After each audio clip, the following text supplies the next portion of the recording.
in the Earthquake Engineering, in the Earthquake Engineer Research Institute, ERI, American Society of Civil Engineers, ASCE, and the Geotechnical Extreme Events Recognized Association, GEER. She received the 2016 and 2017 ERI FEMA Graduate Fellowship in the Earthquake Hazard Reduction and was selected in 2020 Visiting Professional for the ERI Friedman Family Visiting Professionals Program. So welcome, Kristen, to Peru and ERI PUC. Thank you, Brian. I'm very, very happy to be here today to meet with you guys virtually. If we're able to meet in person, it would be great to come to your university and see your facilities and your labs. But due to COVID and travel restrictions, we're doing this virtually. So after the lecture today, we'll have a short break, and then there'll be sort of an informal meeting afterwards that you're welcome to join, where the student chapter will have the chance to ask questions about ERI and career paths and research and really anything in general. It's sort of meant to replicate what we do in person, which would just be an informal time to sit around and talk about really any thoughts or questions you might have. So with that, I'll get started with some intro slides from ERI, and let me go ahead and share my screen.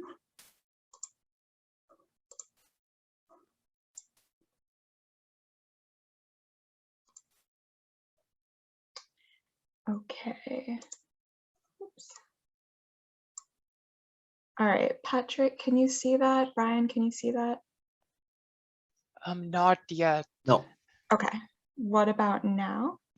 Yes. Okay, yeah. It's okay, perfect. Awesome. Okay, so as Brian and Patrick mentioned, the lecture today is supported by a generous endowment from the Friedman family.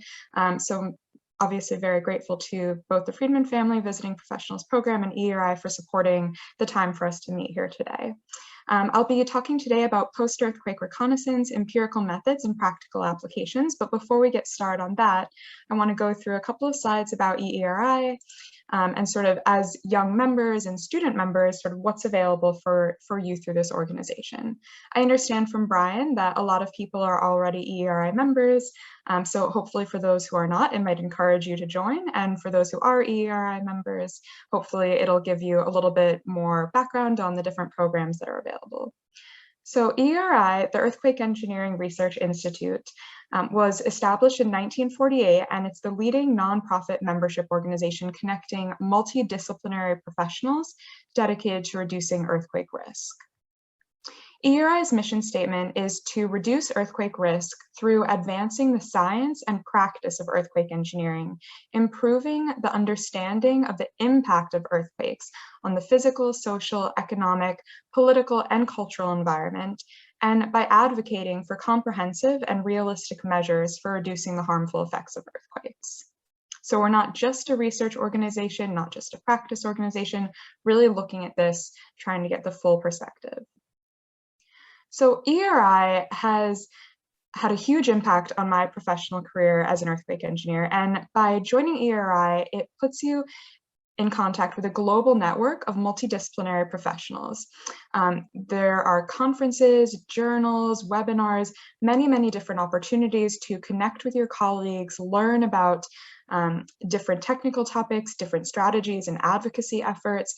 And also ERI really is one of the best organizations I've been involved with where they truly help young professionals obtain leadership opportunities and support you as you sort of begin in your career through both tools and opportunities to lead committees, work with regional chapters, to really make the case for earthquake resilience wherever you are.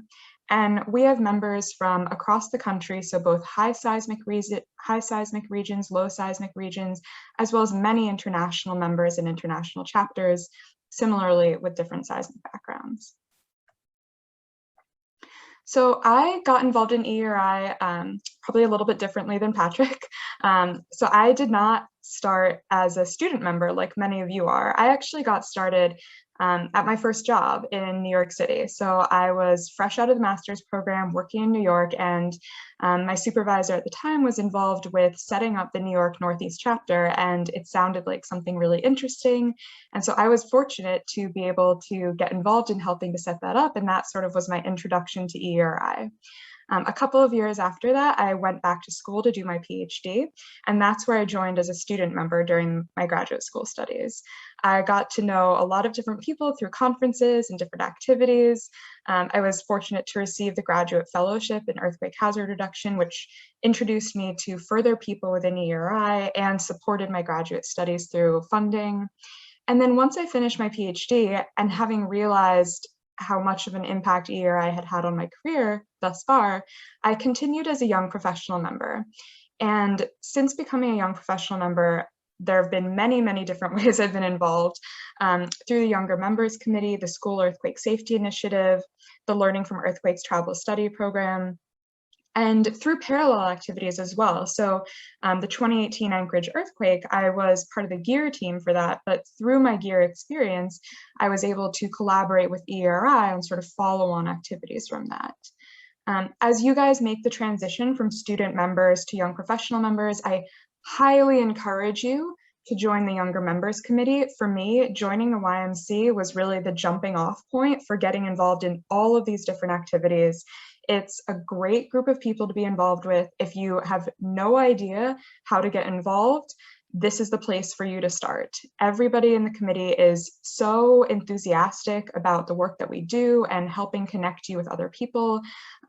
We have committee meetings about once a month. They take place virtually as well, so call in anytime. And yeah, it's I think 5 years after you graduate, you're eligible to be a part of the Younger Members Committee, at which point you would transition to sort of general membership. But by that point, I can almost promise you that you will have been connected with other committees that you can continue your involvement with. So ERI members comprise pretty much anyone involved in earthquake risk reduction. There we have engineers like myself. I'm a geotechnical engineer. We have structural, general civil, transportation, lifelines, geoscientists, a range of social scientists, public officials, emergency managers, health officials. And it's not just limited to research or practice or academia. Really, ERI membership cuts across both the full spectrum of research, practicing professionals, educators, building code regulators. So all these members who are interested in working towards earthquake risk reduction are then organized into committees, projects, and chapters to implement ERI's mission. An example of one of these initiatives is the School Earthquake Safety Initiative, which I'm fortunate to be involved with. And this is an ERI program that's dedicated to promoting safe buildings for school children via outreach, screening, education, and policy. So we do a variety of different things, both with outreach to students in classrooms to sort of teach from an early age about earthquake resilience principles, as well as advocacy efforts, building code efforts, school safety screenings, etc. Another example of ERI's programs is the LFE Learning from Earthquakes program, which is ERI's flagship reconnaissance program. And for over 70 years, ERI Learning from Earthquakes has promoted lessons learned for reducing earthquake losses and increasing community resilience. So after an earthquake event happens, ERI might choose to mobilize a team, and because of ERI's multidisciplinary nature, these teams are typically multidisciplinary as well. So you might be familiar with GEAR, which is geotech focused, or STEER, which is structures focused, but ERI's teams really do comprise well-rounded multidisciplinary efforts.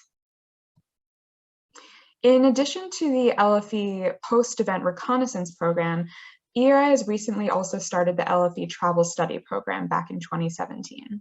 And the LFE Travel Study Program is designed for early career practicing engineers, researchers, and graduate students to really enable these early career professionals to have hands-on training and reconnaissance tools learned directly from experts in the field.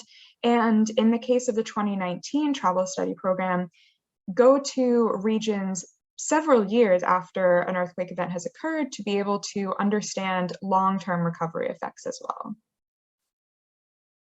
So if you're already a student member, hopefully you're very well acquainted with the membership benefits, but to highlight them here, it includes things like this, the Friedman Family Visiting Professional Program, ERI competitions like seismic design, these undergraduate and graduate student paper awards, the NEHRP graduate fellowships, which provide funding and a stipend for graduate study.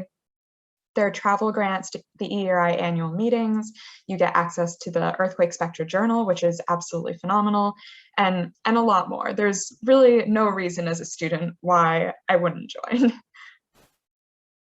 And after you graduate, there are many opportunities for you to continue your involvement. You can join the Student Leadership Council, join the Younger Members Committee, which I was talking about previously. You could also get involved with a professional regional chapter in your area. So we have regional chapters throughout the US and then international chapters as well. You can mentor a seismic design competition team. So if you were a student participating in seismic design, maybe as a professional, you'd have the opportunity to work with those teams. You could apply for a postgraduate internship with ERI. Several people I know have done those and said they're absolutely wonderful experiences. You could apply to join the next LFE travel study trip. And by being a member of ERI, the biggest benefit is that you're just introduced to this vast network of people with similar interests, and it's a really great community. So regional chapters, like I mentioned, within the US, these are the ones that we're showing here. So they're sort of spread out geographically around the US and Canada. And as a professional member, and even as a student member, you could get involved with those if you're interested in sort of branching out beyond your school student chapter. After you graduate, student members get the first year of young professional membership for free, and you also get reduced rates for the next 4 years. So again, there's really no reason why you shouldn't just sign up. It'll broaden your perspective, broaden your engagement, and when you graduate, you can just email ERI and let them know that you're now transitioning to young professional membership, and they'll automatically transfer your membership for free to that young professional level. So in addition to everything that I've talked about so far, I would really encourage you to attend ERI annual meetings if you're able to. That's kind of the first step in getting involved. At the annual meetings, there will often be, there'll be different committee info sessions, different program info sessions. So in addition to the technical content, you can go to an info session and speak with people in the committee, learn about what the different committees do, see what kind of matches with your interests. And at the 2021 virtual annual meeting, which I believe was the first virtual annual meeting, and hopefully will continue in the future having some virtual component, because I think it was really nice to have a lot of the different features that came out of that. Specific events for students included a Meet the Leaders networking event, which is a chance for you as a student to directly meet leaders in the field and talk with them and ask questions about career path and advice and just really anything you're curious about. There were also sessions on virtual reconnaissance during a pandemic. Just because we shut down for health reasons, that doesn't mean that nature stops moving. So there were a lot of interesting lessons learned about virtual reconnaissance over the last year. There were also sessions about, like I mentioned, the School Earthquake Safety Initiative with classroom education and outreach, post-earthquake reconnaissance experiences of graduate students and young professionals, and I'll touch on that a bit later today as well. And getting published, which whether you're a student or in academia or just, really interested in continuing your academic endeavors as a practicing professional, it's always important to get additional feedback on sort of crafting those papers and how to really present your research and your findings in the best light possible. So there was a session on that as well. The 2021 annual meeting is now past. I'm not sure if the sessions are still active or the videos are still posted. I believe they might be. That's something you could definitely reach out to ERI and ask about.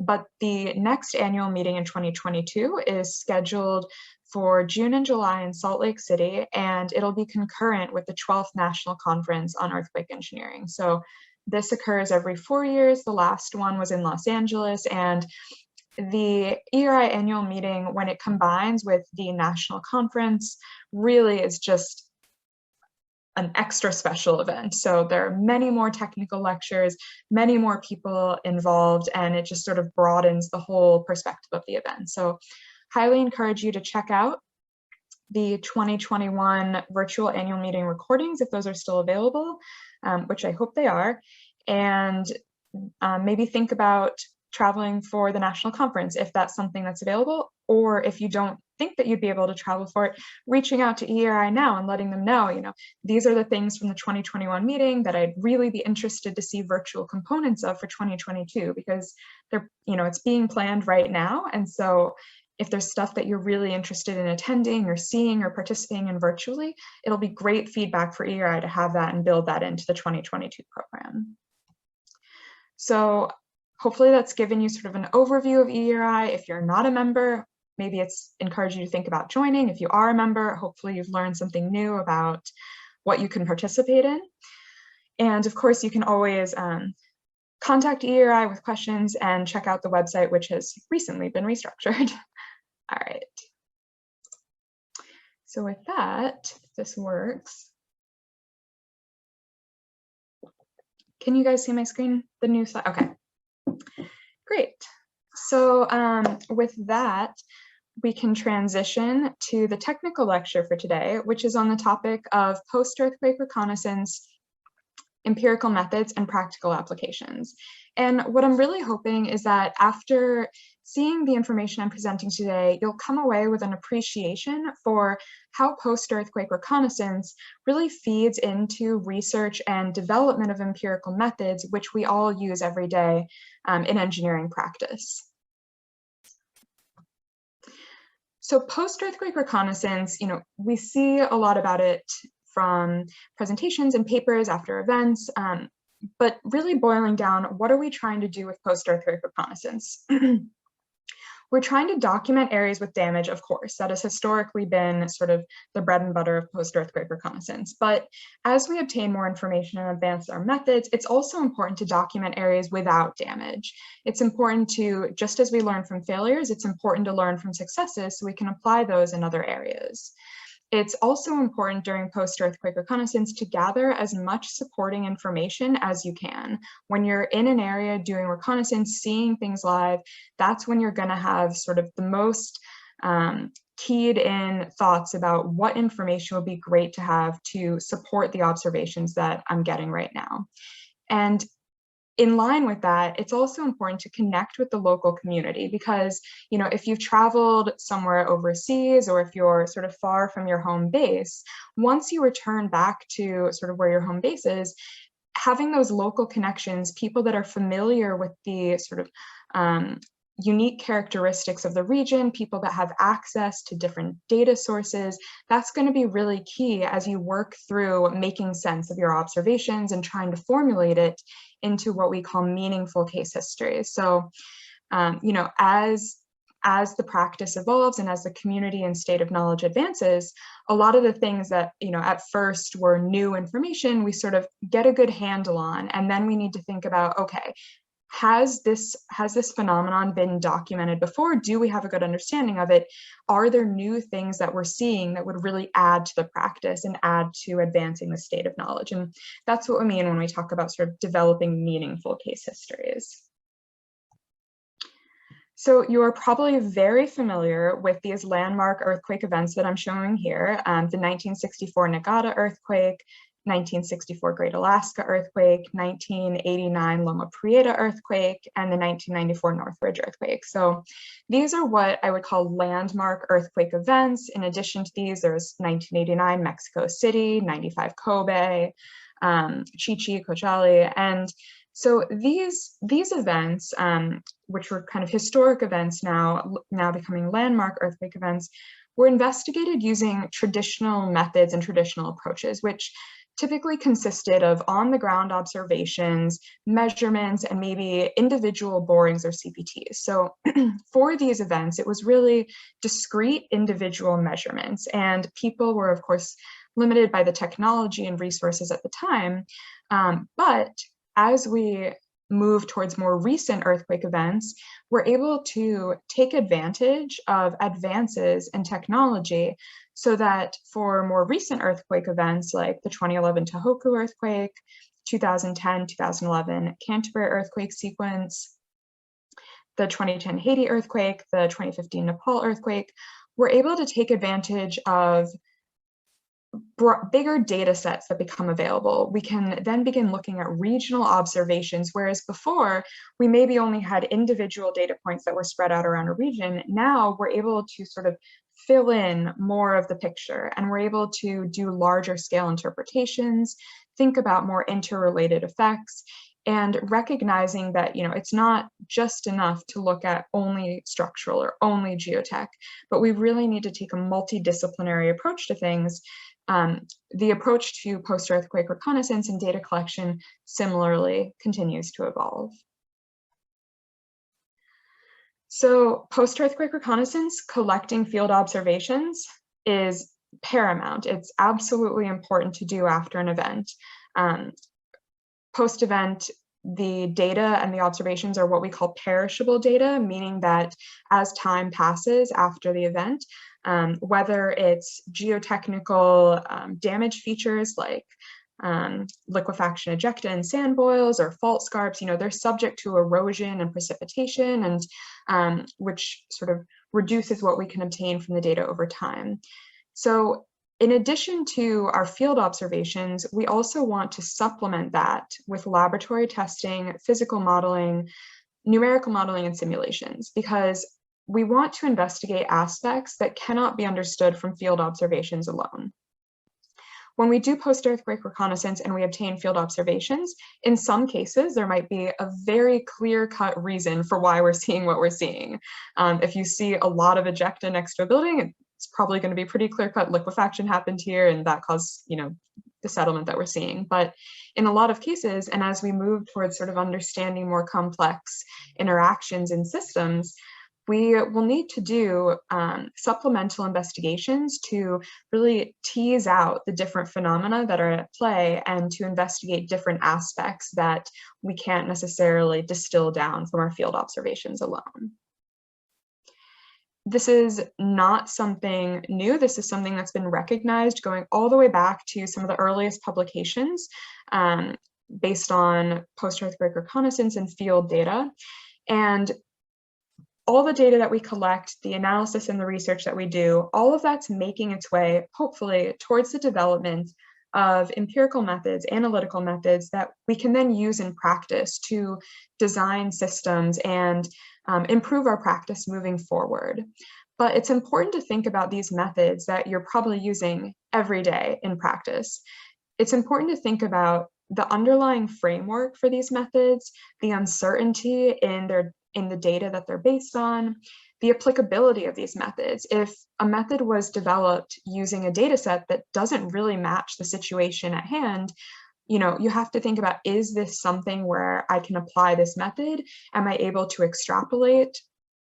And you don't just want to think about a statistical extrapolation. You want to think about, again, meaningful extrapolation, considering the engineering phenomena and mechanisms underlying sort of the development of that method and the observation. So it's always great to go back to the early papers on things. I highly encourage you to, you know, sort of trace things back through history to understand how they started. And so, you know, back in Seed 1979, with one of his earliest papers on liquefaction, you can see that in the development of the triggering curves, he's showing clearly here that these are the data points based on field data, and that these are data points that have been extrapolated from results of large-scale laboratory tests. Which I think is really cool to have that understanding. Moving towards practical application. So we've done our post-earthquake reconnaissance, we've done post-event research and investigations, gone through development of empirical methods. Where does this show up in practice? And like I mentioned, it's pretty much everywhere. Whether you're looking at liquefaction and triggering and settlement analyses, whether you're in the free field or building adjacent, lateral spreading, ground motion prediction equations are developed based on recorded motions. Embankment response, the McDeasy seed method developed, you know, using lots of simulations.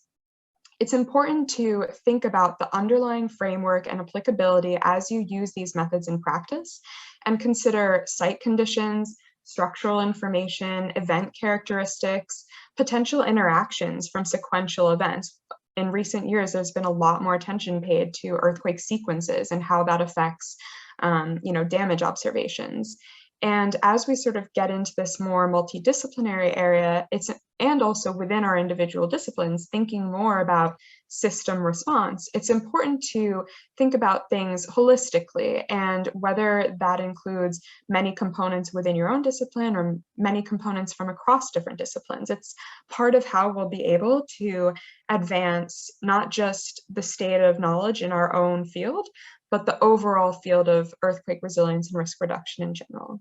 So the real world is always going to be the biggest test of our methodologies and designs. And so that's something we have to be thinking about. So today I'd like to walk you guys through a couple of different examples from my own experience that look at reconnaissance, research, and sort of the recovery aspects. And so we'll start with post-event reconnaissance, looking at some observations from the 2018 Anchorage, Alaska earthquake. And hopefully, if you haven't been able to participate in post-earthquake reconnaissance, this will give you an understanding for sort of how that plays out. After that, we'll move to what I call the phase of investigative research. And with that, I'll be highlighting information from my doctoral research, which took place about 4 to 5 years after the 2010 to 2011 Canterbury earthquake sequence. So the post-event reconnaissance was complete. Certain phenomena had been identified for further investigations. And as part of my PhD, I was able to go to Christchurch and do research to investigate some of those aspects. And then I'll be closing out today by looking at some aspects of long-term recovery, again, focusing on the 2010-2011 Canterbury earthquake sequence in the range of around 10 years after the event. So what kind of lessons can we learn after these events?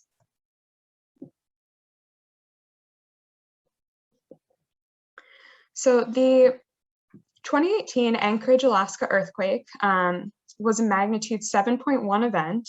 It occurred approximately 12 kilometers north of downtown Anchorage. There were 25 functional ground motion instrument stations recording at the time of the event, and PGAs were in the range of 0.2 to 0.3 G, with the highest PGAs of around 0.5 G. A very interesting aspect of the Anchorage, Alaska earthquake is that there was no loss of life and there was a very quick recovery.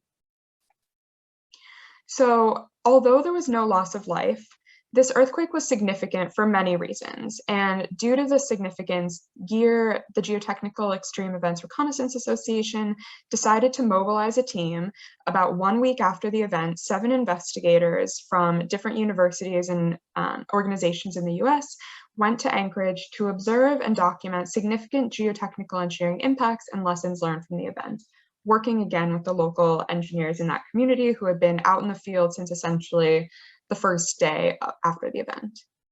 So the significance of the 2018 Anchorage earthquake is that it was one of the largest magnitude earthquakes to occur near a major US city since the Northridge earthquake in 1994. Also of significance was that the 1964 Good Friday earthquake had many co-seismic landslides and liquefaction ground failures, so there was an interest to go back and see how this 2018 earthquake compared with observations from 1964.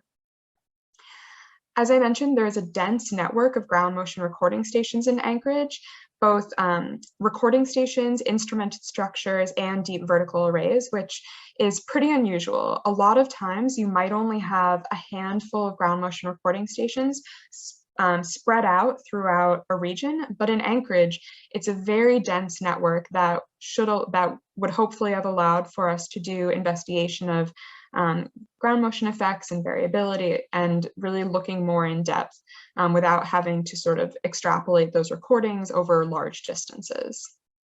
Anchorage also has numerous challenging soil conditions. There are sensitive clays, liquefiable soils, soft organic soils, a seasonally frozen crust. There is also the opportunity to assess the effectiveness of seismic provisions in the modern building code. They at the time were enforcing the 2012 IBC. And over the last 50 years, as Anchorage had developed, a variety of geotechnical site improvements had also been implemented, such as deep soil mixing, deep dynamic compaction, and excavation replacement. So there were opportunities to see how these ground improvement sites had performed.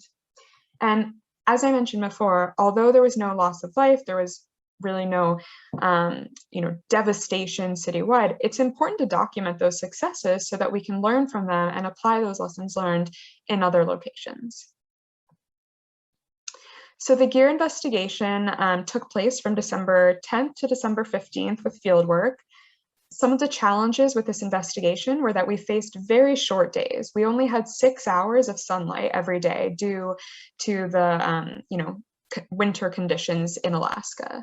There was also significant precipitation, including rain, snow, and ice. So thinking again about perishable data and trying to collect geotechnical observations, ejecta and other things can be obscured as rain falls, snow falls, and in a lot of cases, the snow quite literally obscured the damage and created difficult field conditions. For instance, hidden 2 to 4 foot vertical offset cracks, trying to investigate bridge abutments where there are icy, snowy covered slopes.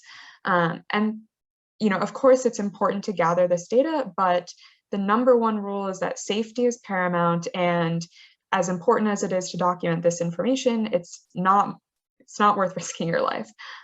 So while we're going through these field investigations, it was incredibly important to make sure that we maintained a safe atmosphere and a safe environment for our field work. I spoke before about the differences in post-earthquake reconnaissance approaches for traditional these landmark case histories versus what we see now with these more recent events. And I think it's really cool to highlight that here with an image, with a composite image from drone imagery that was obtained by Kevin Franke, who was one of the team leads for our GEAR team. And you can see here that at this location, this is the image that we get from drone imagery. So you can see the house, which is located at the top of the hill and had some downslope movement. You can see the cracks that formed, but in doing the field mapping and sort of the on-the-ground observations, you get the alternative perspective and really can take more detailed measurements, can walk around and look at things and see what you'd like to investigate further. So by having both the drone capabilities available and the team on the ground doing field mapping, it really allows you to capture the best of both worlds.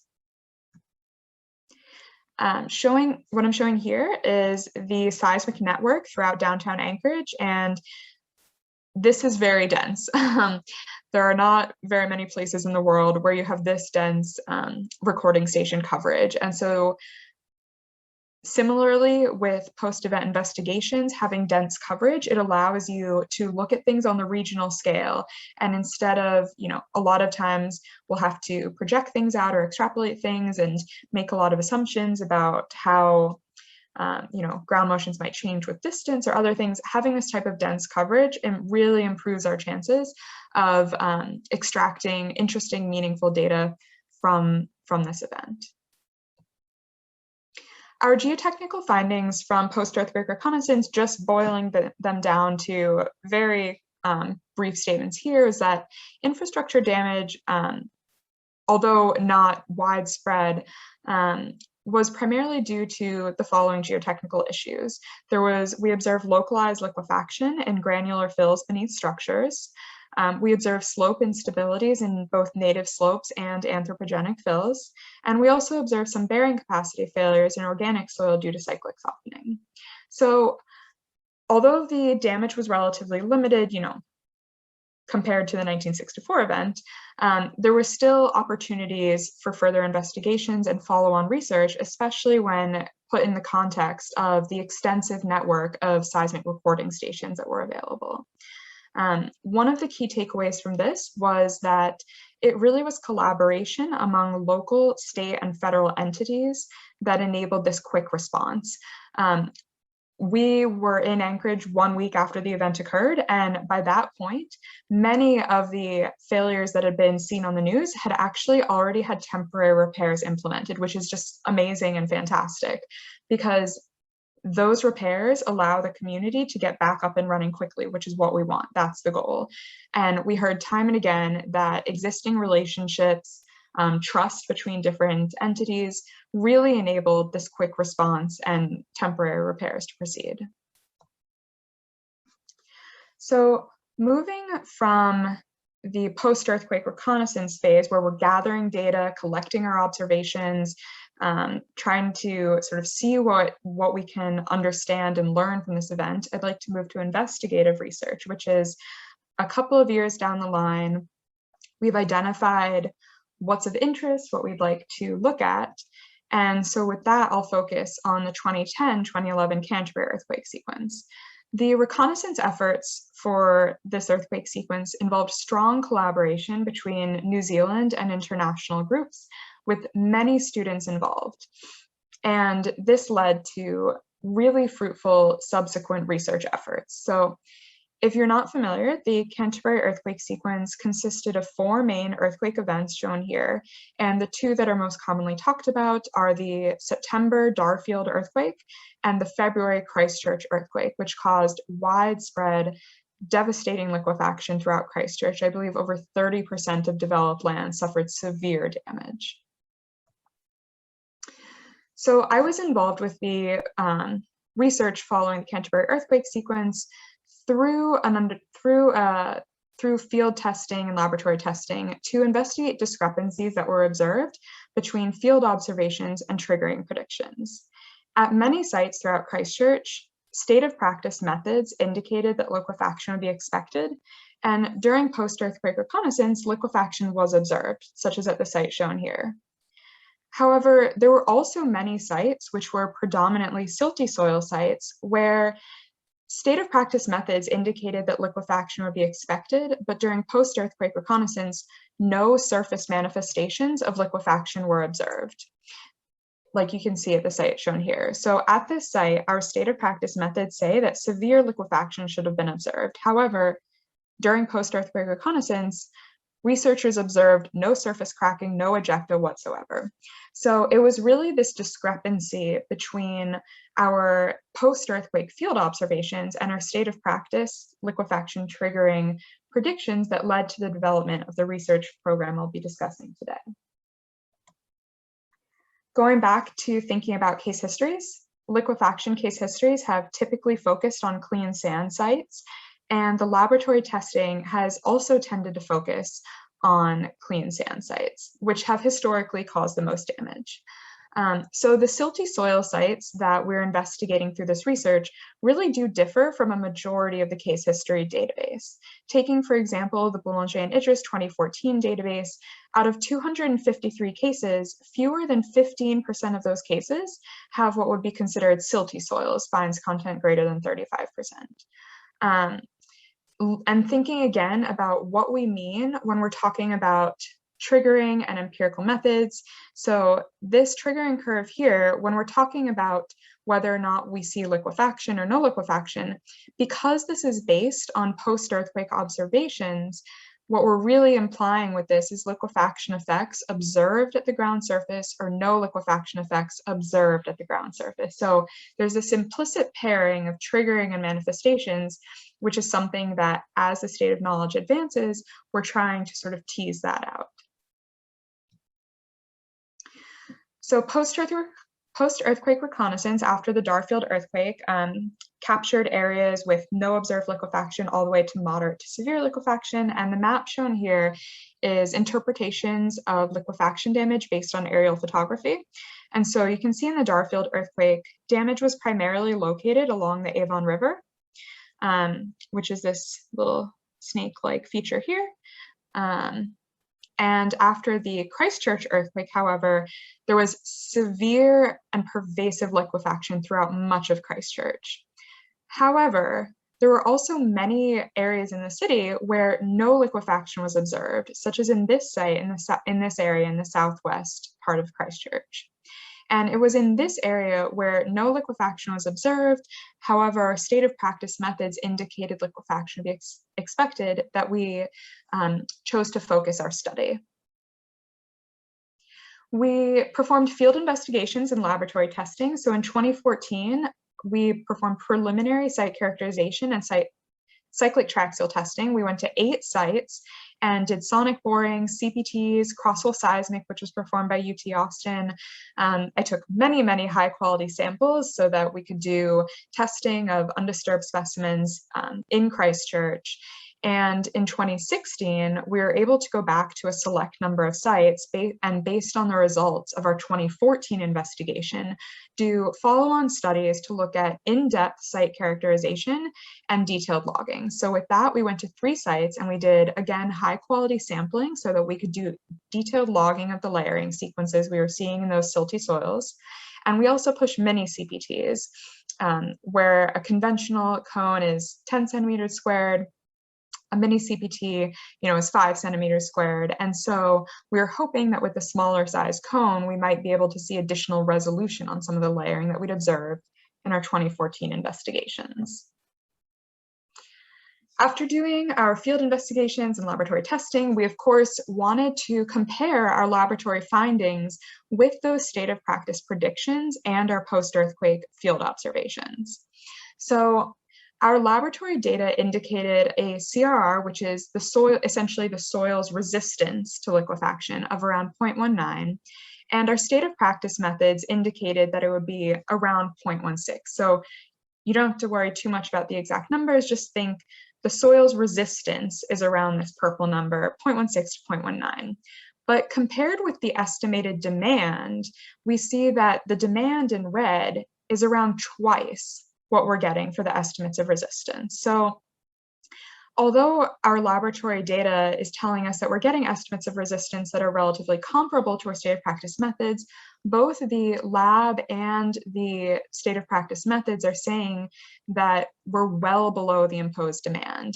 And if that were the case, we would almost certainly have seen liquefaction at the ground surface unless there's something else going on. And again, we know that post-earthquake field observations, nothing was observed at these sites. So we needed to take a step back and begin thinking sort of about the bigger picture. So after our detailed site investigations and laboratory testing, we began looking at the depositional environment and the setting in which these deposits developed. And Christchurch here is located in the Canterbury Plains, which is an alluvial plain. And we began to notice that at our, quote, no liquefaction sites, a lot of them were located in what had been historically mapped as swamp deposits. And that corresponded to these interlayered sequences of silts and very fine sands, silty sands, etc., which was very different to what we think about with sort of typical liquefaction profiles, which are sort of thick, cohesive sand deposits. And so through our detailed logging, we were able to identify that at these sites, in addition to overall siltier profiles, at sites that did tend towards sandier, we were seeing these interbedded silt layers, and we were able to capture that with our detailed logging. I've mentioned a couple of times the importance and sort of really exciting new approaches that we're able to do with different tools and technologies that are now available. And whereas before there might have only been individual locations where we could have case histories or one-to-one comparisons, with the wealth of data, particularly that's available from the New Zealand Geotechnical Database, there's a wealth of both post-event observations and ground investigations, so subsurface investigations, and that's through borings, laboratory testing, and CPTs. That really allowed us to do a quantitative comparison over the entire region to sort of test our hypothesis about whether or not these mapped areas indicating sort of historic swamp zones was in fact something that we could quantify. And so we were able to compare land damage looking at liquefaction effects with sort of an estimate of liquefaction prediction, which in this case was LSN, liquefaction severity number. It's sort of a measure that's alike to LPI. And so through those comparisons, we wanted to see, and we did a tile by tile basis actually, we wanted to see in this area where we didn't see any damage, how did that compare with our predictions? And we did see that in these areas, we were able to capture this sort of over prediction that was occurring and quantify it, which is, although geologic effects, depositional environment effects have been understood for a long time that this plays a part, really having the data sets available to begin quantifying those effects and understanding them more is, I think, really going to play a big part in allowing the state of knowledge to sort of make that next leap forward. We also wanted to look at the different investigation techniques that are available. Traditionally, people will do borings or they'll do CPTs. However, at these sites, we knew that these layering sequences were not being captured by conventional CPTs, and sonic borings essentially liquefy a sample, especially if it's a sandy deposit. When you vibrate a sonic boring down, it, as you can see, sort of liquefies the layer of interest. So what I'm showing here is depth below ground surface, and it's the same slice at in each different investigation type. So the black thick line is regular conventional CPT, and the dashed and dotted lines are mini CPTs. And that's compared with the in situ layering that we have from our high quality sample that was we split open in the lab and logged with both myself and an engineering geologist together, and that's compared with the sonic boring core sample. So hopefully you can see from this that our CPTs are essentially smearing over this whole complex layering sequence. So our conventional methods are currently not capturing what we know is in some way playing a part in the manifestations and performance at these sites. How does this all relate to practice? There are many different parts of this that touch on different practical methods. We talked about triggering procedures, so that's right up front, thinking about, is the site liquefiable or not liquefiable? Thinking about settlement estimate methods, which give us an idea of the impact if liquefaction does occur. We talked about thin layering, and we also talked about surface manifestations. However, the sites that we looked at in Christchurch are really at the boundaries of these available methods. And we do have thin layer corrections available. However, the layer thickness that we observed in Christchurch is really at the boundary of where these curves should be applied. So very thin layers compared to what we're seeing in the majority of the graph here. And similarly, with the Ishihara 1985 approach for looking at the potential for surface manifestations, we're dealing with sites that have complex interlayering. So if we're trying to apply the framework of an unliquefiable surface layer underlain by a liquefiable sand layer, how do we count these interbedded layers to apply this framework? It's, the way the framework was developed, really it's like we're trying to fit, two things that don't really go together. And so that's in addition to being at the boundary and at the lower end of these curves down here, that's something else we had to think about. How do we apply this method to these interlayered sites? So there are a lot of really great opportunities for continued research after this. The first step is sort of documenting what you see after the event, doing initial research to try and understand sort of which paths to go down. And then after you begin making progress in that, continuing to do research and saying, okay, now that we've identified out of 10 possible options, these might be the most important things to continue looking into. We can start doing more targeted studies, bringing in numerical analysis, additional testing, additional laboratory testing, to start gathering data and work towards improving our empirical methods for analysis. Long-term recovery. So I think we're doing okay on time. I just have a couple more slides left. So long-term recovery, I want to highlight for you guys the LFE travel study program. And so after the post-earthquake reconnaissance, after the research that occurs, 10 years down the line, it's important to think about how did the community respond? You know, we may have focused on different technical aspects, geotech, structural, etc., but it's really important to think about how the community as a whole was able to recover. And so the Learning from Earthquakes travel study program is really aimed at allowing for young professionals to participate in earthquake reconnaissance activities, and at an early point in their career, helping to sort of lay the groundwork for beginning to build in these considerations by establishing multidisciplinary networks for young professionals in earthquake engineering and providing the opportunity to evaluate long-term recovery and resilience of communities affected by significant earthquake events. So the 2019 program went to New Zealand, and this was hosted by ERI and Quake Corps, which is a New Zealand Crown Research Institute.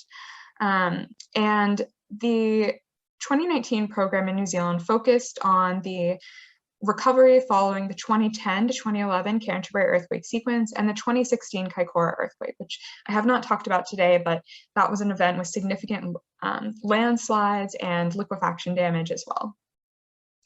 There were 25 participants in the 2019 program from the US, New Zealand, Peru as well, really comprising a diverse group of young professionals and students. And we were not just geographically diverse, we also had a diverse group of disciplines, including geotechnical and structural engineering, risk and recovery modeling, seismic hazard, geophysics, even sustainable materials and structures, and of course, public policy, public health, and social impacts as well. The 2019 program occurred, as I said, in New Zealand. If you're not familiar, New Zealand is separated into the North Island and the South Island. And so we began on the South Island in Christchurch and made our way up the coast to Kaikoura before completing our program in Wellington. And to encourage us to think about not just our own discipline, but resilience and community recovery in general, we were tasked with understanding this resilience framework and components that were put forth in the New Zealand Ministry of Civil Defense and Emergency Management Holistic Framework for Recovery. So even though, you know, there were a couple people geotech, a couple people structural, etc., we weren't separated by discipline. We were actually organized into groups centered around the different components of community, which in this case included the built environment, the social environment, the natural environment, and the economic environment, all very important components for a healthy and vibrant community. For this program, I was part of the natural environment group. And within the natural environment component of community, this was further broken down into different considerations, which included natural resources, biodiversity and ecosystems, amenity values, and waste and pollution. And so thinking about it in this framework is very different than how I would typically approach a problem as a geotechnical engineer. When I was in Christchurch doing my PhD research, I was very focused on the geotechnical aspects and geotechnical phenomena. But returning to New Zealand in 2019 and having this framework with which to consider post-event recovery really completely broadened my perspective, and it allowed me to appreciate all of the geotechnical engineering work that I'd done in light of these other components. And I think from talking to people on the trip, and you guys should definitely follow up with Christina after this, she was part of that group as well. I think we all very much felt that having this structure and this framework really allowed us to branch out from individual disciplines. There are two things that I'd like to highlight from this. One is land use and the red zone. I talked about the damage that occurred along the Avon River. So again, this is the Avon River winding its way through Christchurch. And many suburbs along the Avon River were devastated with liquefaction damage and lateral spreading effects. And this area was declared the red zone. And a lot of times as engineers, you know, we think about, okay, red zone, this is where damage occurred. But it's really important in thinking about community recovery to think about what does that actually mean? When the red zone was declared and people were required to move out of these houses, what are the impacts on the community from that? Because if people are leaving those areas, they have to go somewhere else. So is the center of the community shifting? How is that impacting the economy? How is that impacting the schools? All considerations that are sort of outside the realm of geotechnical engineering, but are all very important for the community's recovery. So I'm going to show a couple of pictures really quick to show for you what that means when we say this was the red zone, this is where damage happened. So we'll focus on this bend in the river here. And you can see in 2010, before the Darfield earthquake, lots of homes, highly developed area. By 2014, after the Canterbury earthquake sequence had occurred and this had been declared the red zone, you know, homes are being demolished, people are leaving the area, and this process continues through 2015 as we see more demolition, more homes being demolished in these areas until we get to 2017. And in 2017, you can see from the satellite imagery that what was called the red zone has essentially returned to green space. The homes in this region have all been demolished, and it's essentially open space where nothing has yet been built. And there are lots of considerations that go into it. There's it's not just the engineering aspects. In fact, probably all the other aspects much more important, related to governance and community planning and resources, and whether or not things should even be allowed to be rebuilt in an area that had suffered so much damage before. So this is kind of the appreciation that you need to have for, outside of my individual discipline or area of study, what are all the other things at play? You know, if I do liquefaction analysis here, or I'm doing research, you know, that's just one piece of a much larger puzzle. And communities have, you know, communities in general are resilient, and people find ways to sort of deal with things, as we've seen so much for the last year. And while we were there in 2019, a lot of these areas that were now essentially green space had fruit trees in them from when they're in people's yards. And you could even go on Google Earth and there were highlighted areas showing where, you know, people could go sort of orchard picking through the different parts of this region. So even though at that point, the official city governance had not decided what to do with the area, people in the community had decided, you know, this is green space, we're going to use this in this way right now for ourselves. The last thing I'd like to highlight is from Oahu Point after the 2016 Kaikoura earthquake. The 2016 Kaikoura earthquake really underscored that the natural environment and tourism industry are vital to the city of Kaikoura on the coast and the well-being of the community.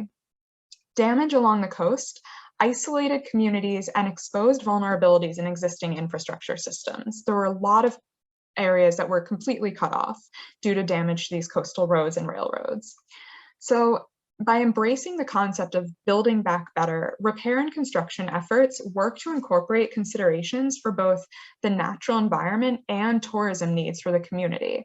And as reconstruction occurred, this included construction of a seawall with a seal passageway, because the seals in this area are one of the big tourist draws. It also included construction of a new pullover and lookout area with ample parking, recognizing that tourists would want to come and that the city wanted to encourage that, while also considering the natural environment.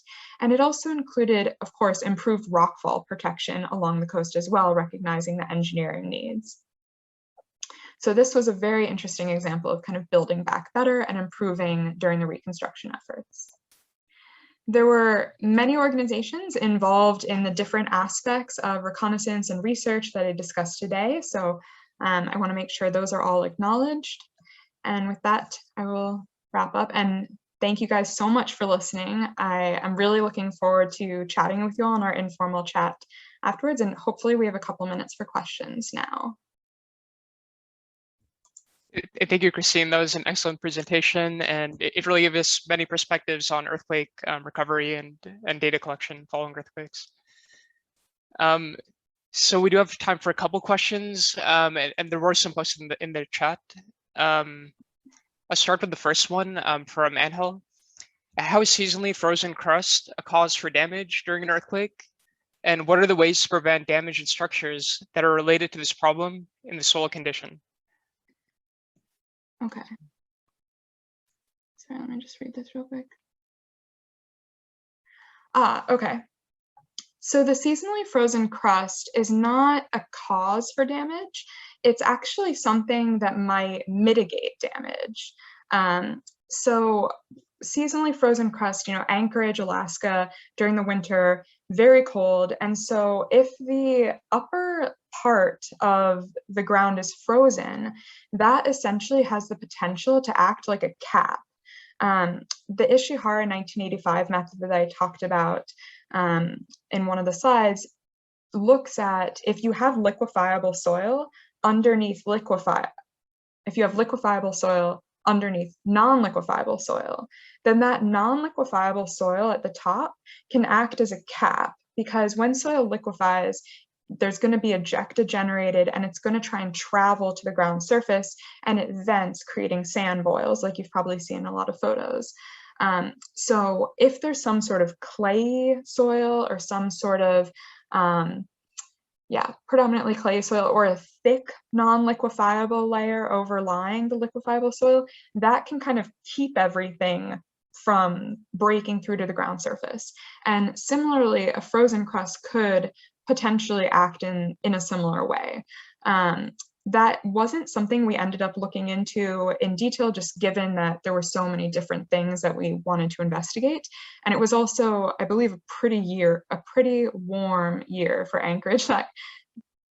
Not warm for me. I was coming from California, so it was pretty cold. But for people in Alaska, they had said that that was actually a pretty warm year for them. So they didn't know sort of how frozen the ground was at that point. So we didn't focus on that for the Anchorage earthquake, but it would make a great topic for sort of a research project moving forward. All right, and we probably have time for one or two more questions. Okay. So one of them is from Marlon. It actually has two questions. In which applications would it be good to do an investigation of the soil structure interaction for particular projects? And then he's also saying that in the research at PUCP, they've come up with a manual. It seems like pretty cool implementation manual, USRC, building rating system for earthquake hazards. So in which major cases have you heard this manual being used, and for what kinds of projects, if you've heard of it? Okay, so let me do the first. Let me just quickly scroll through that question. Okay, so yes, soil structure interaction. Taking that first question, which applications would be good to do an investigation of soil structure interaction in particular? I think all projects. Pretty much, I can't think of really a time where you wouldn't be interested in soil structure interaction. I think a lot of research right now is focusing, and again, thinking about things from the geotech and liquefaction side, especially because that's my area of expertise. A lot of recent research efforts have focused on the interaction between foundations and soil at liquefiable sites. A lot of what we do for liquefaction is actually pretty much the currently utilized approach in practice is to do a triggering assessment and then to do a settlement estimate based on volumetric settlement. However, we know that with liquefaction, there are many other things at play. It's not just settlement or sort of lateral movement. There's actual land loss. And when ejecta comes up to the ground surface, that was soil that was in the ground that is now above ground. And so the soil that was supporting your foundation is essentially no longer there to provide that support. So you have the settlement effects and you also have the ejecta effects. And so I think that's a really interesting area to do research. My advisor's been doing research in that area with other students in our group, my former advisor, and there's been very interesting numerical studies. I think there have been some centrifuge studies, as well as a lot of different post-event data collection to try and better understand that foundation soil structure interaction effect. There was also actually, the Kenji Ishihara colloquium, there was a, I think it was put on by the San Diego ERI chapter. There was a program a couple of weeks ago, and maybe the recordings are available online. You should definitely reach out to ERI. And there was a specific module focused on SSI, soil structure interaction, that talks about a lot of these different issues.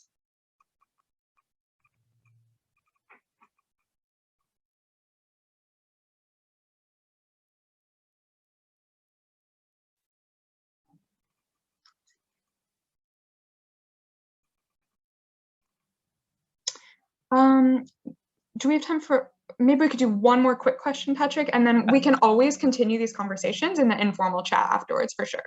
Yeah, definitely. Did you want to go to Jamie Bryan's question? Oh, I was going to do this last one about, just to talk a little bit about my industry projects. Yeah, sure. Yeah, and as you said, there's going to be time later to also, and there'll be time in the chat, so we can definitely continue the conversations. I just want to make sure I touch on the industry part a little bit. So yeah, at Exponent, I've been really fortunate to work on 2 projects in particular, one of which was related to the development of post-earthquake damage assessment guidelines. And that was for the Applied Technology Council, where we were developing essentially a standardized framework for conducting post-earthquake damage assessments. And that's often going to be implemented following an event for sort of damage assessments at residential homes as part of insurance investigations and the recovery efforts and rebuild efforts, because it's important to sort of document the damage that occurs at a home so that as the recovery proceeds, homeowners are able to make claims for that or have a thorough understanding of the damage at their home so that they can select an appropriate repair strategy. And then the other very cool project that I worked on was for a confidential infrastructure agency. And that was looking at a distributed pipeline network. And we were doing a prioritization of areas of the pipeline network based on surface fault rupture hazard. So this was in an area with lots of different types of faulting, and we came up with a methodology to help this infrastructure agency prioritize which areas of the pipeline system they should focus on for doing mitigation efforts. So those were 2 projects I can talk about, and there are a couple other projects that are cool, but a lot of our projects at Exponent are confidential.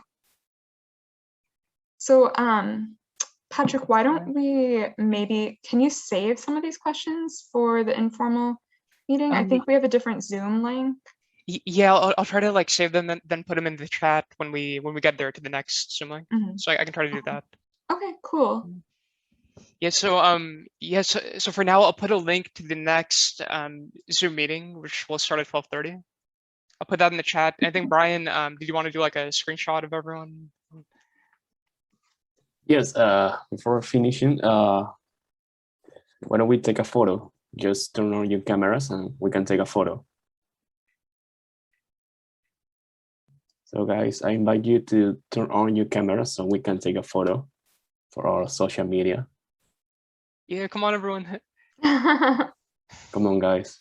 Thanks, Christine. It was very nice to hear about your experience and share this kind of encourage the guys from PFR for ERI. Yeah, that's very nice experience. Thanks, Christina. A minute and we take a photo. Come on, guys. You might need more than one photo to capture everyone. Yeah. I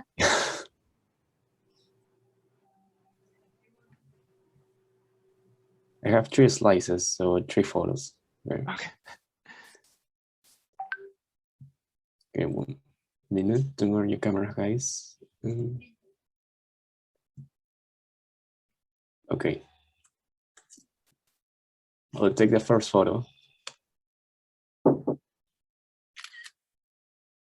Next one, the next page.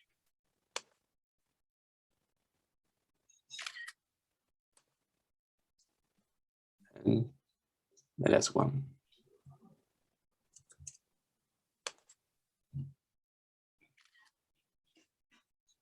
Okay, that's all.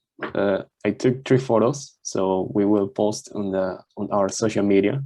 Thank you guys for coming to this conference. Thank you so much, Christine. We will see in the next meeting room, in informal meeting. And thank you all, guys. Okay, so we'll see you in 15 minutes. Okay, bye. All right.